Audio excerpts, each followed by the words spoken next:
autus biha atau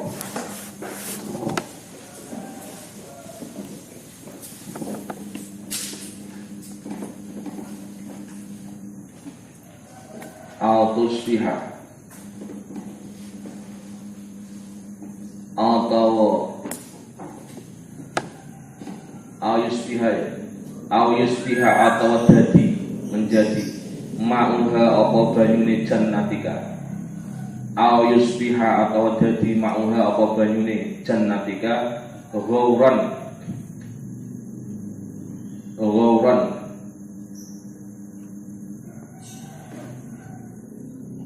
iku ingkang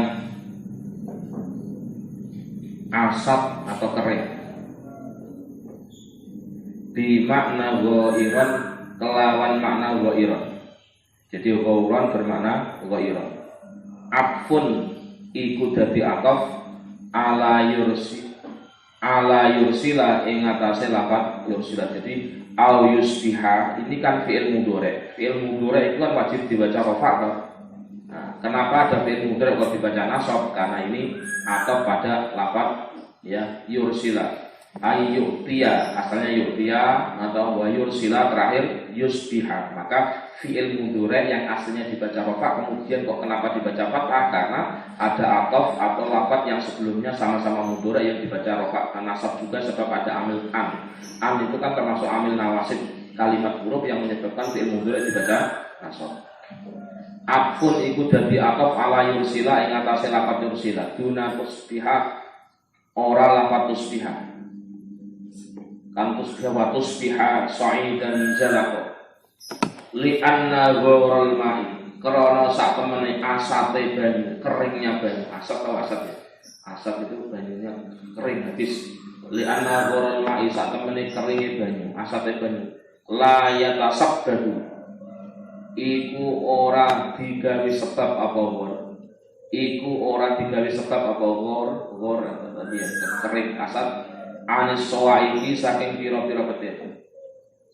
Jadi artinya apa? Antara air yang asap, antara air yang surut nggak ada sama sekali dengan petir itu nggak ada korelasinya.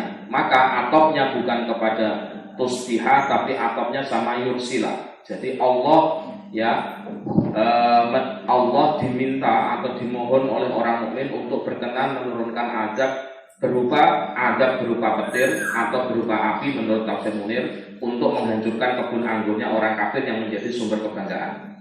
Atau Allah berkenan menyurutkan atau membuat habis airnya sehingga air itu ya tidak bisa menjadi sumber kehidupan tanaman di atasnya. Nah, kalau diatopkan kepada tusbiha maka nanti akan ada makna yang menjadi penyebab kenapa turunnya petir karena ada air yang tidak muncul atau air yang kering itu menyebabkan turunnya petir, padahal itu nggak mungkin. Antara petir korelasinya hubungannya dengan air yang asap itu nggak ada hubungannya. Dua hal yang berbeda, dua hal yang sejen cara Jawa, dua hal sing beda cara Jawa. Artinya apa? Antara turunnya petir atau api dengan turunnya atau air yang menjadi asap itu adalah dua hal yang dimintakan oleh orang mukmin kepada orang kafir melalui kebunnya yang rusak. Ya, soal adanya fatus biha, jadi kemudian tanahnya menjadi tandus, kemudian tanahnya menjadi lumpur dan seterusnya, itu efek dari turunnya petir atau turunnya ya api menurut tafsir Munir, atau dengan sebab air yang asap itu. Kalau air asap itu menyebabkan airnya gersang atau tanahnya tandus gersang, tapi kalau kena petir tanahnya menjadi gembur. Jadi sama-sama nggak bagus semua. Terus falan tastati'a mongko ora kuwasa sira.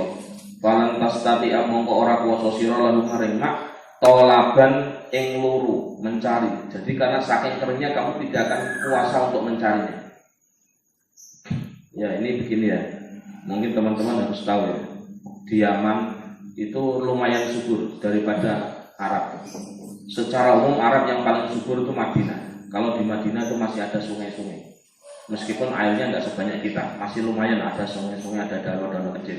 Itu di Madinah. Kalau Mekah itu relatif tandus, ada tetapi relatif tandus. Dulu ketika melihat sejarah awal, Makkah itu, Ka'bah itu ya, Makkah atau Ka'bah, tepatnya Ka'bah itu adalah wilayah paling bawah di daratan kota Makkah itu sendiri. Jadi tanahnya itu yang paling bawah atau yang paling short itu adalah Ka'bah atau Makkah itu sendiri. Semakin naik itu semakin tinggi-tinggi. Nah itu ceritanya begitu. Jadi pinggir-pinggirnya itu adalah kebun-kebun kurma. Dalam sejarahnya seperti itu. Nah artinya bagaimana? Ketika sumber air nggak ada, maka otomatis akan menjadi sebuah problem bagi kehidupan pertanian. Termasuk anggur yang dibanggakan menjadi tidak ada apa-apanya sama sekali. Karena tanaman tidak akan tumbuh ketika tidak ada air yang ada di daerah itu sendiri. Terus terus tolaba hilatan tegese luru tadroku kang nemu sira hu ing mak biha kelawan hilah. Biha kelawan tadroku kang nemu sapa sira hu ing mak biha kelawan hilah. Terus dilanjut ya. Tafsir Jalalain surat Al-Kahfi 41.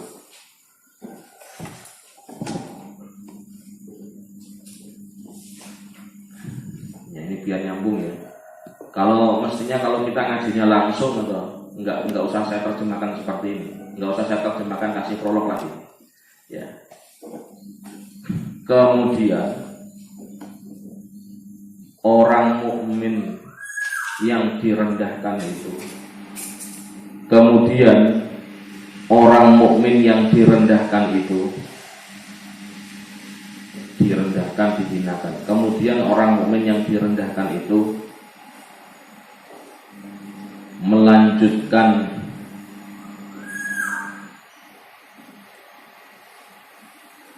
doanya kembali. Berarti masih doa kejelekan. Melakukan doanya kembali. Tanda kutip. Atau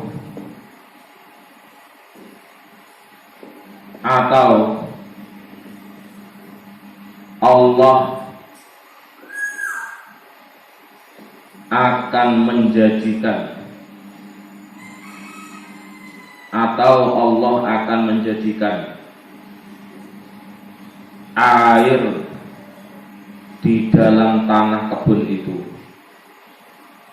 Allah menjadikan air di dalam tanah kebun itu menjadi kering kerontang, asap itu saja, menjadi kering kerontang gitu saja, biar parah. Mana sudah ada air sama sekali, menjadi kering kerontang. Ya. Sehingga engkau orang kafir tidak mampu,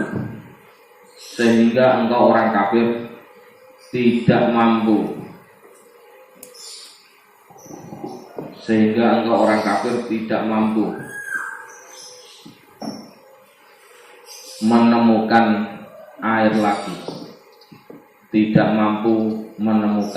lagi, titik. Lafaz yusbiha atau pada lafaz yursila. Lafaz yusbiha atau kepada lafaz yursila, bukan pada lafaz tusbiha. Lafaz yusbiha atau pada lafaz yursila, bukan lafaz tusbiha. Dikarenakan kering kerontangnya air di dalam tanah,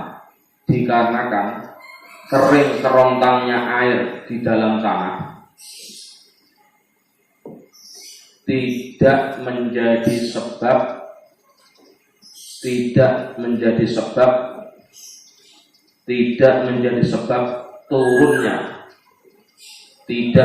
sebab turunnya petir dari langit. Titik. Ya, ini catatan ya. Catatan untuk kita, punten-punten saja ini. Untuk kewaspadaan kita. Jadi kan begini teorinya. Kalau kita mengembalikan antara orang kafir dengan orang mukmin ini yang terjadi kan antara orang yang mendolimi dan orang yang didolimi. Yang didolimi orang mukmin, yang mendolimi orang kafir. Udah ya, kita menggunakan teori dolim. Apa yang bisa kita tangkap dari teori dolim ini? Bahwa Nabi sendiri pernah menyampaikan ada 3 doa yang tidak ditolak oleh Allah. Apa? Tiga doa yang tidak ditolak ya. Salah satunya adalah doaul madlum. Doanya orang yang didolimi. Saya katakan ya, Nabi memberi ruang, memberi konsep adanya doa orang yang didolimi itu tidak ditolak. La yuraddu doaun min salah satin. Ada 3 doa orang yang tidak ditolak oleh Allah. Satu adalah doaul madlum, doanya orang yang didolimi. Kita harus paham ya. Begini, memang benar idealnya ketika kita didolimi, dibully atau apapun, kita nggak usah balas. Karena kalau kita balas didolimi berarti maaf, kita menganggap selain Allah itu penting atau manusia yang mendolimi kita itu penting. Itu memang benar, itu idealnya begitu. Saya katakan idealnya ya. Tapi kalau seandainya orang dolim, maaf saja, mereka sakit hati kemudian mendoakan jelek, itu diberi ruang, diberi hak. Jangan salah paham loh ya. Memang yang bagus kalau kita didolimi nggak usah balas itu jelas itu, nggak usah dibahas, itu ideal itu. Tapi kalau ada orang didolimi kemudian mereka nggak terima mendoakan jelek, itu sih bahaya. Karena Pak, orang yang didolimi diberi ruang untuk berdoa. Hati-hati loh. Makanya mohon maaf ya, mendolimi orang didolimi nggak mendoakan jelek ya alhamdulillah, jadi Anda syukur. Tapi nek itu mendoakan jelek, hati-hati. Ya, jadi berarti apa? Di sini ada konsep bahwa orang yang didolimi, begitu ya, boleh mendoakan orang yang mendoliminya, meskipun agama atau seharusnya tidak boleh dolim dibalas kedua. Bisa dipahami ya? Ini hati-hati loh. Karena Nabi sendiri memberikan sebuah konsep doa ul madlum laisa bainahu wa bainahu hijab dalam riwayat lain. Salah satu doa la yuraddu. Ada 3 doa yang tidak ditolak, di antaranya doa ul madlum. Maka hati-hati. Ya, dan seterusnya. Anda pernah mendengar statement poyok nemplok? Poyok itu menghina, menjelek-jelekan, nemplok itu artinya akan nempel pada dirinya sendiri. Itu kode ngomong. Dan seterusnya. Cuma nek kanggo santri iki digawe bahan guyon gojlokan, tapi bisa bermakna positif, bisa bermakna enggak jelas. Contoh, masih ingat betul kan kaidahnya doa ul madlum mustajab kan? Nek gini cah santri, cah sing ngaji ini jadi bahan candaan tapi maknanya dalam. Guyon tapi ana maknanya. Gimana? Kamu itu memang enggak jelas ya. Entah jodohmu, urusanmu ora jelas kabeh. Kayaknya kamu itu perlu doa, dan agar doa kamu itu mandi, kamu itu harus didolimi dulu. Maka bocah saya ora jelas itu gojloke terus. Udah kamu saya gojloke terus, biar kamu terdolimi. Kalau kamu terdolimi, kamu doanya dikabulkan sampai menjadi itu. Jadi menjadi aneh. Artinya bagaimana? Mohon maaf ya, tidak ada rumus kalau dolim yang disetting itu apakah doanya dikabulkan. Itu kan dolim disetting, dolim settingan. Saya belum mendapatkan rujukan kalau dolim di setting itu atau dolim settingan itu akan mendapatkan prioritas atau mendapatkan ruang doanya tidak ditolak. Tidak, saya belum dapat. Itu hanya beliau ucapan. Wis rapopo, kowe didolimi rapopo. Itu mungkin caranya Allah untuk mengabulkan doa-doamu. Kalau untuk memotivasi yes. Tapi kalau saya mendolimi kamu saya gini kan, kamu saya omongin begini, biar kamu terdolimi. Kalau kamu sudah terdolimi, biar kamu doanya dikabulkan. Mohon maaf ya. Paling bojomu ora luwih aku sapa iku. Paling bojomu ngono kuwi, nyeputar ngono kuwi. Wis dinanya ngono kuwi. Paling kowe bakal kok ngene-ngene kuwi. Paling wis ngono kuwi direndahkan. Ternyata dia didolimi, dan kemudian ya Allah tunjukkanlah kekuasaanmu bahwa mendapatkan yang cantik itu tidak harus ganteng, mendapatkan yang hebat itu tidak harus menjadi orang hebat semua. Ya akhirnya terjadi. Itu artinya bagaimana? Atau artinya saya hanya ingin mengatakan bahwa sekecil apapun kedzaliman itu bisa berbahaya. Jadi ingat ya, nek ceramah kiai atau ceramah ustaz itu yang ngono kuwi Pak, sudah Pak, nggak usah dibales Pak. Itu adalah nggak penting, omongannya orang itu nggak penting. Yang penting adalah kita bagaimana dengan diomongin orang, didolimi orang, berarti orang itu mestinya kita terima kasih karena apa? Orang itu telah mengurangi kejelekan kita. Itu omongannya penceramah itu, omongannya kiai itu. Nah, wong awam kan nggak kayak gitu. Asem tenan nih, nek cara Jawa Timur jambu ini. Apa bagaimana? Kamu menghina saya, hati-hati loh, kebalik loh. Nah, ngomong kayak gitu loh. Itu diberi ruang. Agama memberi ruang untuk orang yang terzalimi untuk berdoa. Jadi hati-hati. Artinya bagaimana? Konsep ideal itu untuk kita, tapi orang lain yang terzalimi nggak bisa kita suruh seperti kita. Nah loh, jadi nek ceramah ya nak wae itu, usah lah Pak. Kalau kamu didolimi orang, kamu mestinya terima kasih karena kejelekanmu diberikan sama yang mendolimi kamu, atau kebaikan mereka yang mendolimi diberikan pada kamu. Wes suwe ngono ku ceramah ngono kuwi. Heeh. Udahlah nggak usah dianggap. Kalau orang itu kamu anggap penting, berarti kamu menganggap selain Allah itu penting. Ceramah mana? Dan soalnya masyarakat nggak seperti itu. Orang awam tuh nalarnya nggak seperti, mohon maaf, nggak seperti nalarnya santri kabeh. Nah, kalau dia sakit hati mendoakan jelek itu yang bahaya, dan ini diantisipasi. Karena apa? Agama memberi ruang orang yang dizalimi untuk berdoa, dan doanya tidak ditolak. Hati-hati itu. Ada fasilitas yang bisa dimanfaatkan oleh orang zalim, dan itu diwaspadai. Artinya ucapan kiai tadi, ucapan ustaz tadi harus ditempatkan secara proporsional. Oke lah untuk kita, tapi untuk orang lain jangan. Oke lah kalau yang didolimi kita nggak apa-apa, mungkin kita bisa ngomong kayak ustaz kiai tadi, tapi kalau orang lain jangan. Artinya apa? Kalau kita mendolimi orang jangan sampai kita ngomong udahlah Pak saya dolimi, sabar Pak ya, jangan doa yang jelek Pak ya, karena saya itu nggak penting, yang penting itu Allah. Nggak bisa kayak begitu. Karena ada dua hal yang harus kita tempatkan secara proporsional. Iya dong.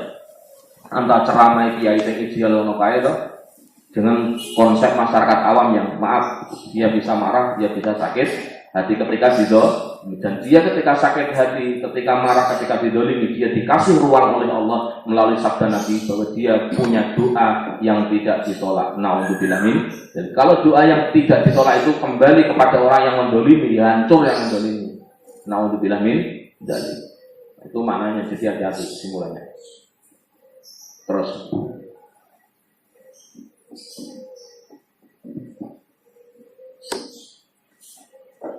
menurut tafsir Ibnu Katsir,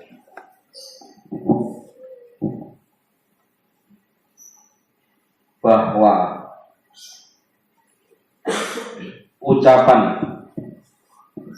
sekaligus doa orang mukmin yang dizalimi ini, yang dihina ya, yang dizalimi ini adalah ucapan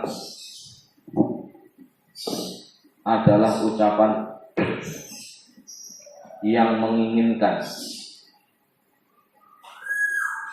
kebun anggur yang selama ini terlihat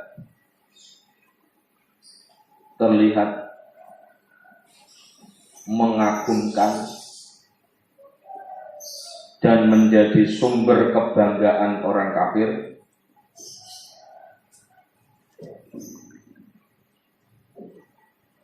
ya dimintakan oleh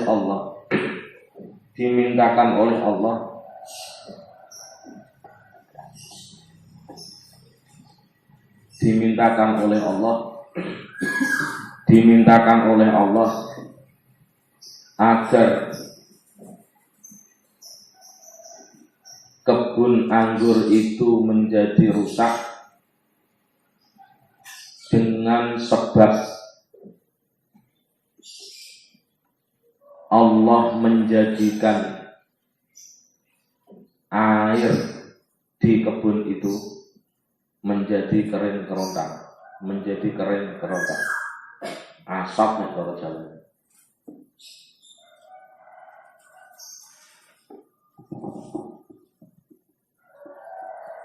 sehingga tidak ditemukan lagi sumber air di kebun itu. Sehingga tidak ditemukan lagi sumber air di kebun itu.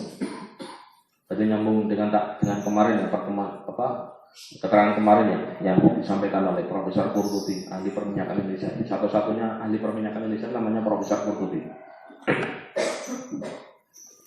Jadi bagaimana Timor Leste waktu itu yang ingin memisahkan diri karena ada kandungan minyak, ternyata setelah nggak ada orang yang sujud di sana, kemudian habis. Dan itu juga menguatkan kenapa Mekah, Madinah, ya secara umum Arab itu minyaknya menjadi salah satu pusat minyak dunia. Itu kalau menurut Prof. Qurtubi ya karena di sana banyak orang sujud kepada Allah. Itu maknanya ngono maksudnya kan. Mbak tulung ya tempat ini mari kita gunakan bareng-bareng untuk sujud. Ya tanah, keramik, granit, sajadah yang Anda gunakan itu banget senengi ketika kepala Anda tempelkan ke bagian ini, bawah ini. Ya, untuk sujud tentu maknanya bukan sujud, bukan tidur tengkurap ya, tapi apa? Sujud itu betapa senangnya tanah ini untuk mendukung, untuk ya berpartisipasi untuk menjadikan tempat ini tambah berkah. Amin ya rabbal alamin. Kita ini ngono wae. Maka saya pesan ya, tolong di rumah Anda nanti kalau suatu saat Anda bangun rumah, jadikan tempat yang Anda gunakan untuk sujud. Ya ono nggon musolane lah. Cilik-cilian, kecil-kecilan musola yang itu wilayah privat, tidak untuk main anak, cucu, atau tidak untuk main guyon dan sebagainya. Wilayah privat, yang ada hanya tasbih, Quran, sajadah, mukena dan sebagainya. Pokoknya alat-alat ibadah.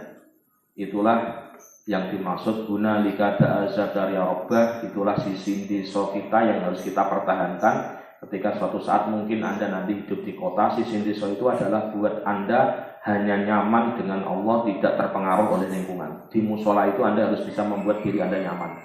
Disinilah saya akan ibadah, disinilah saya akan menjadikan tempat ini untuk bermulazamah dengan ibadah kepada Allah. Itu solusi. Jadi tolong tempat-tempat seperti itu Anda harus punya konsepnya. Nanti kalau membangun rumah dan ini pun sama, jadikan tempat ini untuk sholat atau sholat sunnah, sholat duha, apapun lah, digunakan apapun. Karena tempat ini tentu akan memberikan respon yang positif. Dan lagi-lagi Al-Quran sudah mengatakan tidak ada benda mati di dunia ini. Semuanya adalah benda hidup. Karena pas semuanya yusabbihu lahu ma fis samawati wa ma fil ardh. Granit ya bertasbih kepada Allah dengan caranya granit. Genjring ya tasbih dengan caranya genjring. Tanaman ya tasbih dengan caranya tanaman. Semuanya bukan benda mati. Satir ya satir, hijab atau itu ya tasbih dengan caranya satir sendiri. Meja yang Anda gunakan ya tasbih dengan caranya meja sendiri. Ya, itu maknanya. Jadi artinya ya, tempat yang digunakan untuk kebaikan ya akan berdampak kebaikan. Menurut tafsir Munir surat Al-Kahfi ayat 41.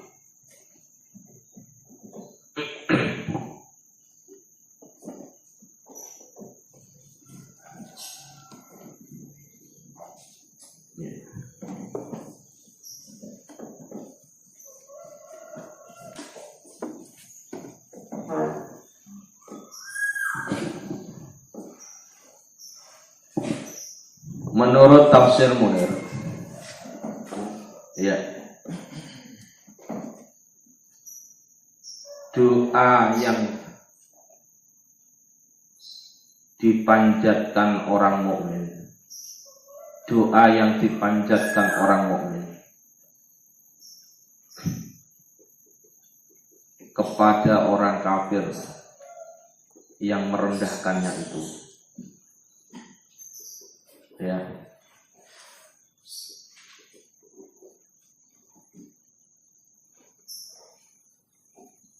kepada orang kafir yang merendahkannya itu adalah doa yang membuat sumber kebanggaan orang kafir itu, yang membuat sumber kebanggaan orang kafir itu, yakni kebun kurma, ya, menjadi bumi tandus, menjadi bumi tandus sehingga tidak lagi menjadi sebuah kebanggaan, sehingga tidak lagi menjadi sebuah kebanggaan, sehingga menjadi sebuah kebanggaan. Berarti apa? Kalau kita analisa dengan tafsir Munir, bumi sing ora ana kaitane apa-apa terkena dampak dari kekufuran pemiliknya. Bumi yang enggak ada kaitannya apapun, maaf loh ya. Kan orang mukmin doa pertama apa? Semoga Allah menurunkan petir atau menurunkan api kan? Doa pertama kan? Atau Allah menjadikan sumber air menjadi kering kerontang kan? Saya katakan, yang kafir kepada Allah kebunnya apa pemilik kebun? Jelas saya. Tapi sebab pemiliknya yang kafir, maka kebun yang tidak ada kaitannya kena dampak. Itu bahwa yang ditempati orang dolim itu jadinya yang nggak karuan. Kenapa kita kok keberatan? Misalkan ya, kota Cirebon itu keberatan dibuat tempat-tempat karaoke atau tempat musik. Karena apa? Nanti kita dapat dampaknya, paham nggak? Memang yang bermaksiat itu tempat karaoke-nya atau orang yang karaoke? Orang karaoke itu, iya kan? Maaf ya, dan seterusnya. Tempat prostitusi dan seterusnya. Kenapa itu kok kita keberatan? Karena dampaknya sampai ke kita. Ya ini tadi, kebun kurma itu nggak ada kaitannya. Karena dia tidak beragama dalam tanda kutip, kerjanya cuma satu, membaca tasbih kepada Allah. Artinya tidak punya agama, maksudnya tidak punya agama, tidak sholat, haji, betul enggak. Katanya sih tak memuji kepada Allah, tapi karena ditempati orang kafir, orang dolim menjadi sumber kebanggaan, sumber kesombongan, maka karena ini menjadi dampak. Ikut gak kena dampak. Namun bilang ini, maka Anda harus betul-betul ya memahami dengan sebaik-baiknya. Maka MUI waktu itu waktu bahasa Al-Mahfud ya, dan saya ingat dulu waktu saya kuliah pasca S2 ya, masih ingat ya. Kenapa? Nah, di Malaysia itu ada makau atau apa itu, wilayah khusus untuk prostitusi, untuk perjudian, untuk tempat-tempat begitu mabuk-mabuk lah. Pokoknya dijadikan satu, tidak bertemu di tengah-tengah masyarakat. Itu memang alokasinya harus seperti itu, karena peradaban, maaf ya, peradaban molimo itu, maling, bunuh, adat, itu adalah peradaban tua usia manusia. Ya, artinya apa? Perlu dilokalisir, tidak bisa di tengah-tengah kota, tidak bisa di tengah-tengah hutan muslim. Itu menghancurkan itu, merusak itu. Paham ya? Maka keputusan itu waktu itu ya bagaimana perlu ya pelokalisasian atau pemindahan, kayak kemarin di Surabaya itu di Doli itu dirubah. Tapi kenyataannya ketika tidak ditempatkan apa yang terjadi? Transaksinya malah di kuburan atau kuburan menjadi tempat seperti itu dan seterusnya. Ini problem yang belum selesai saya kira. Memang harus dipindah, dilokalisir, begitu ya, dipindah dan seterusnya.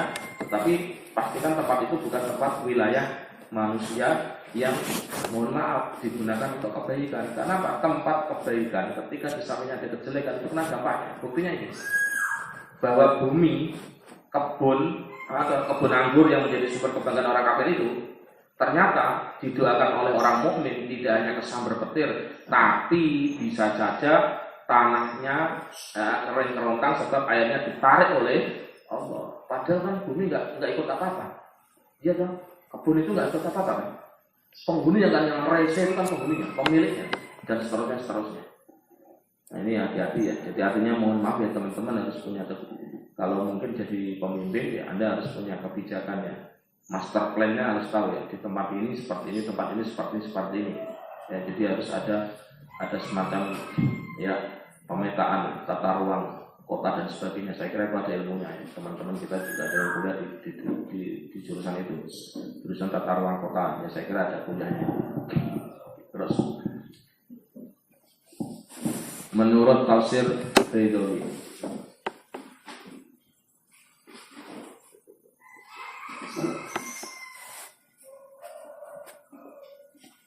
menurut tafsir Baidawi,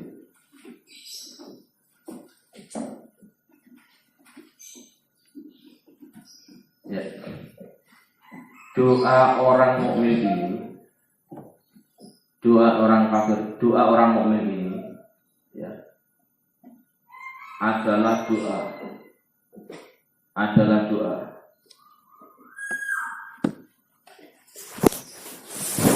yang menginginkan rusaknya sumber kesombongan. Rusaknya sumber kesombongan. Ya.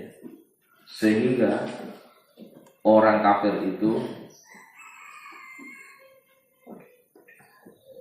ya, tidak lagi merendahkan orang mukmin. Tidak lagi merendahkan orang mukmin. Berarti kalau ditanya, Pak, apakah dalam Al-Quran dikenal konsep mendoakan orang yang dizalimi? Dikenal. Boleh, bukan harus ya. Boleh, tapi bukan harus. Karena boleh itu ternyata ada yang lebih baik, yaitu apa? Mendoakan yang baik, atau mohon maaf, memaafkan, atau malah berterima kasih. Iya dong. Nah, ucapannya kiai kan enak banget ya. Kamu kalau didolimi orang itu harusnya kamu datangi orangnya, kamu kasih parcel, kamu kasih bingkisan. Kenapa? Kamu harus terima kasih karena dosa dikurangi sama yang mendolimi. Ucapannya penceramah itu, ucapannya kiai, bukan ucapannya orang awam. Ini kan standar awam, standar orang yang diberi ruang. Kalau dalam hukum, maaf ya, ini adalah legal standing bahwa orang dizalimi punya hak untuk mendoakan jelek kepada orang yang mendolimi. Ini legal standing ini kalau berbicara hukum. Maka mohon maaf ya, ini menjadi hati-hati untuk kita. Tentu maknanya adalah ya menjadi problem bahwa kita ini harus proporsional lah, taruhlah begitu. Terus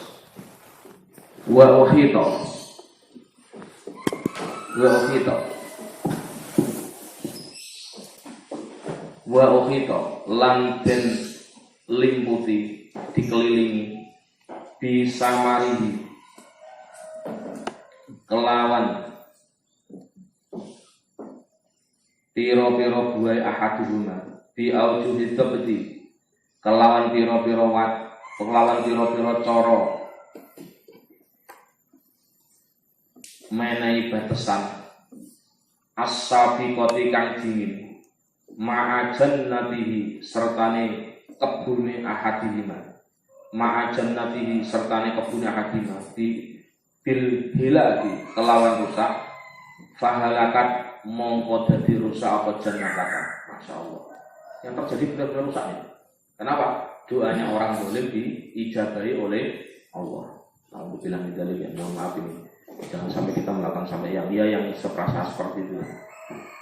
Fa asbaha mongko dadi sapa haduma, fa asbaha mongko dadi sapa haduma yuqallibu iku molak-malik membolak-balik sapa haduma kafaihi ing epek-epek lorone ahad nadman krana menyesal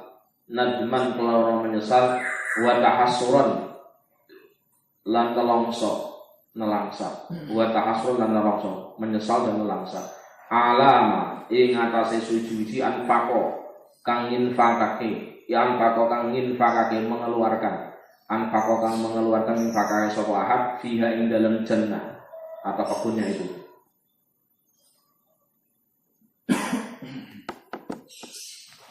Ya.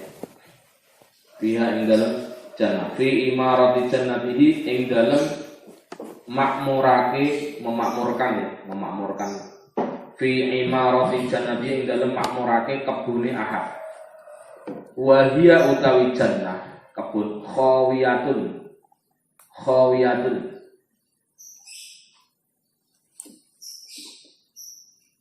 iku ingkang roboh sakitatun tegese roboh.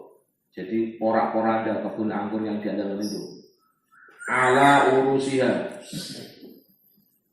ing atase piro-piro cagake jannah, tiang pohon. Anda tahu sendiri anggur itu kan tanamannya enggak kuat, perlu rambatan itu tiang yang bisa menyangga pohonnya. Ya, buahnya memang keren, gede-gede lah, begitu banyak gitu, tentu yang banyak. Da'a iniha tegese piro-piro penyanggane jannah lil karomi maring buah anggur, lil karomi maring buah anggur.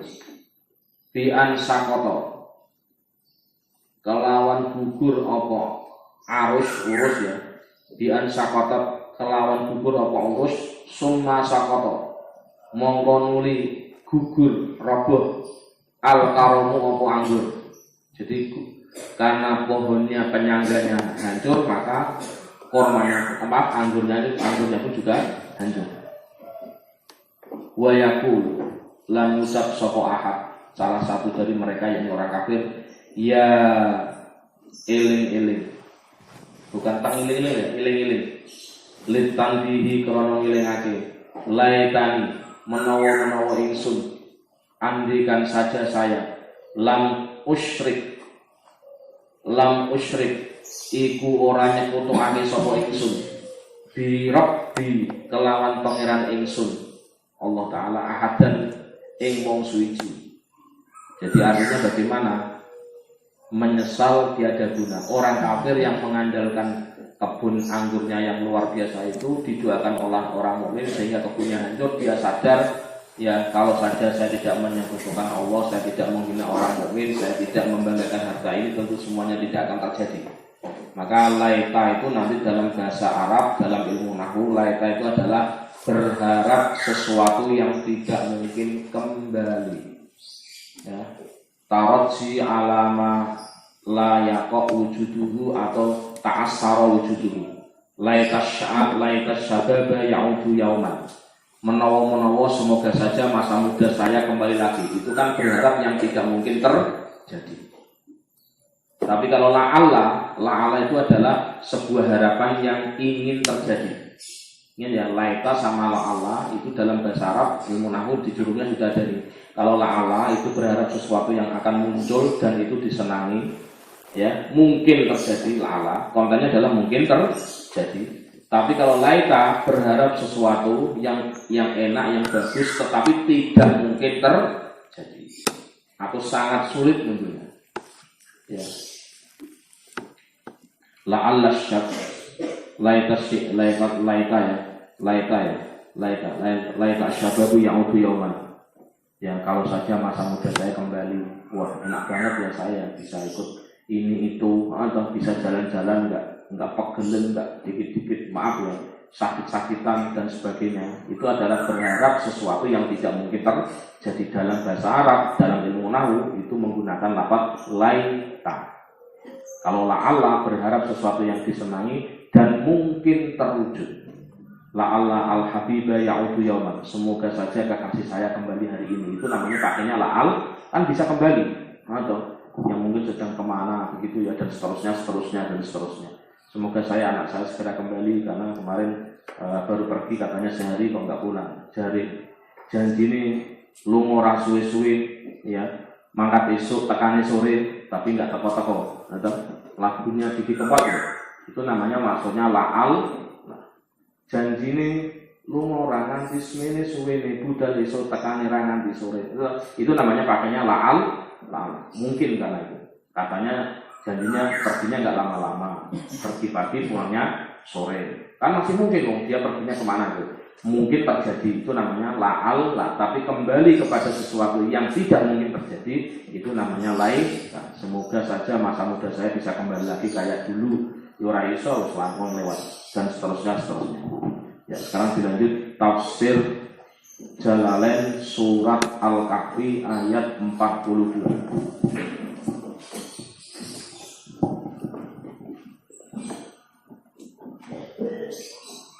Yang terjadi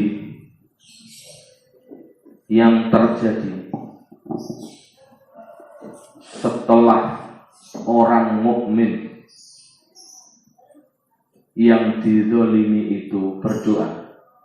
Yang terjadi setelah orang mukmin yang dizalimi itu berdoa, maka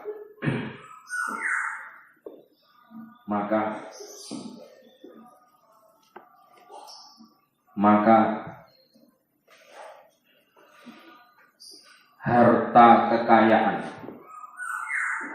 kekayaan yakni kebun anggur yang dibanggakan itu dibinasakan oleh Allah. Dibinasakan oleh Allah. Dibinasakan oleh Allah. Koma.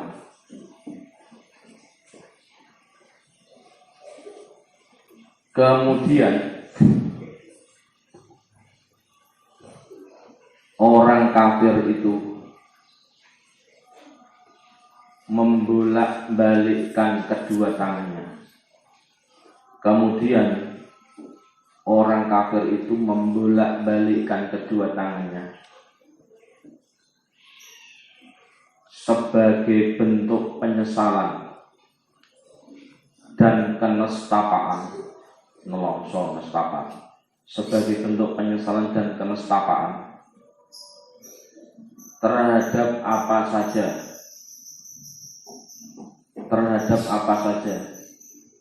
yang telah dikeluarkan, terhadap apa saja yang telah dikeluarkan untuk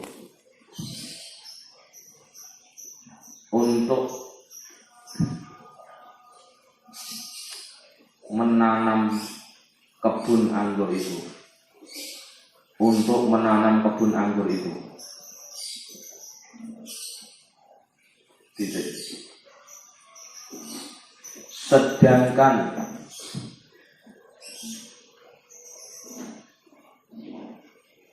kebun anggur itu sendiri,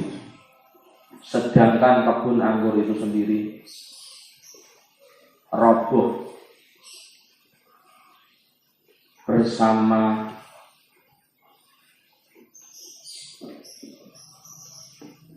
tiang-tiang penyangganya, roboh bersama tiang-tiang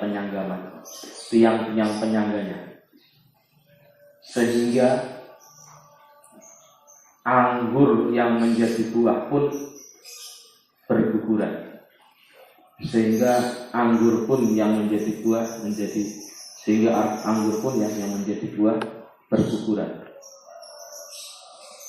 Titik.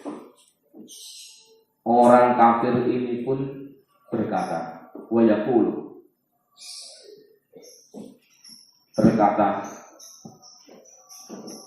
dengan sebuah ungkapan harapan yang tidak mungkin terwujud.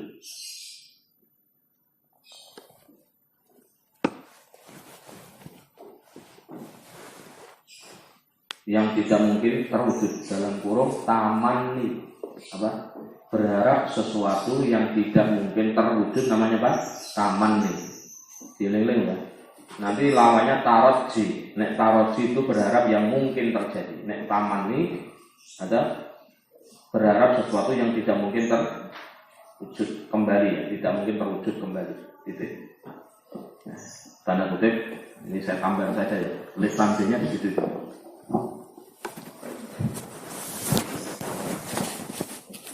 Andaikan saja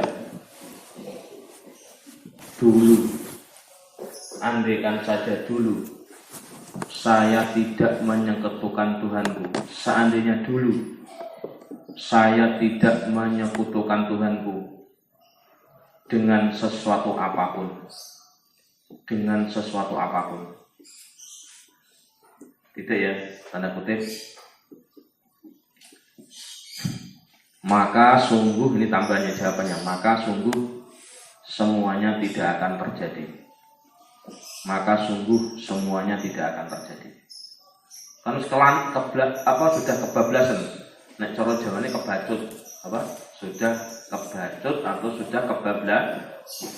Menyekutukannya Allah, menyombongkan dirinya sudah lewat, kemudian hancur, kemudian makin mulai lagi ora iso.